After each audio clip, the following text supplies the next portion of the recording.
ఒకరిని హత్య చేస్తే మరొకరు ఏకంగా 5గురిని హత్య చేశారు. ఈ కేసులో ఇద్దరు జైలు శిక్ష అనుభవిస్తున్నారు. ఇప్పుడు ఈ ఇద్దరు జైల్లో ప్రేమలో పడ్డారు. పెళ్లి కోసం పెరోల్ తీసుకున్నారు. ఒక వెబ్ సిరీస్కి సరిపడా మసాలా ఉన్న ఈ క్రైమ్ లవ్ స్టోరీ ఏంటి?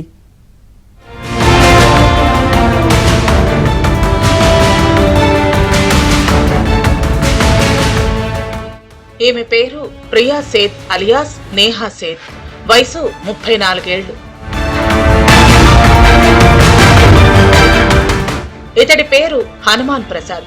వయసు 29 ఏళ్లు. రాజస్థాన్ అల్వార్లో జరిగిన రియల్ స్టోరీ ఇది.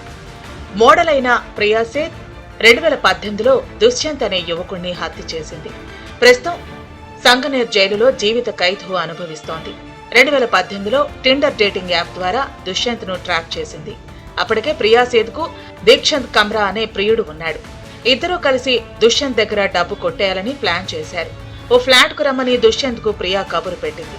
ఆ తర్వాత దుష్యంత్ ను కిడ్నాప్ చేశావని వాళ్ల కుటుంబ సభ్యులకు ఫోన్ చేసి 10 లక్షలు డిమాండ్ చేసింది.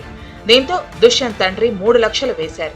అయితే దుష్యంత్ ను విడిచిపెడితే తమను పోలీసులకు పట్టిస్తాడేమో అనుకుని క్షణాల్లో మనసు మార్చుకున్నారు. ప్రియా, కమ్రా, లక్షవాలియా ముగ్గురు కలిసి దుష్యంత్ సింగ్ ను చంపేశారు. సూట్ కేసులో దుష్యంత్ శవాన్ని పెట్టి ఆమిర్ హిల్స్ లో పడేశారు. ఫ్లాట్ అంతా కడిగేశారు. ఆ తర్వాత పోలీసు దర్యాప్తులో 2018 మే 3న వీరు దొరికిపోయారు.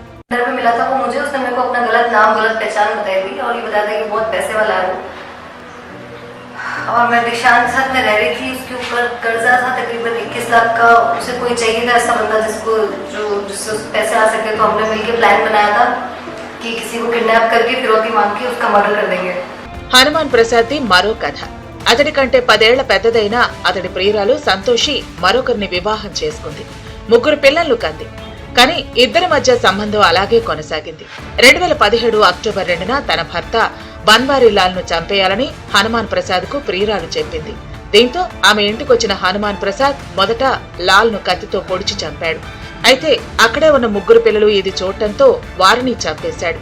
మరో బంధువు కూడా ఉండటంతో అతన్ని హనుమాన్ ప్రసాద్ చంపేశాడు. ఇలా ఒకరనుకుంటే 5గురిని చంపేశాడు. 2017లో ఈ ఘటన సంచలనం సృష్టించింది. దీంతో హనుమాన్ ప్రసాద్ కు జీవిత ఖైదు పడింది.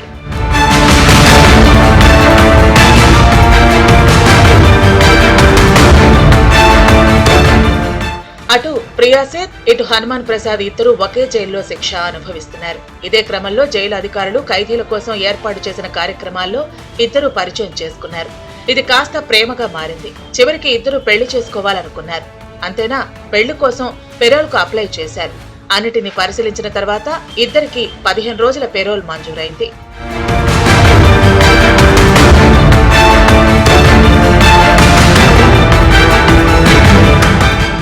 ఇద్దరు జైల్లో సత్ప్రవర్తనతోనే ఉన్నారని అధికారులు చెప్పగా ఖైదీలకు కూడా ఎమోషన్స్ ఉంటాయిగా అంటూ న్యాయ నిపుణులు అంటున్నారు. అయితే దారుణమైన నేరాలు చేసిన వారికి ఇలా చేయడమేంటని మరికొందరు ప్రశ్నిస్తున్నారు.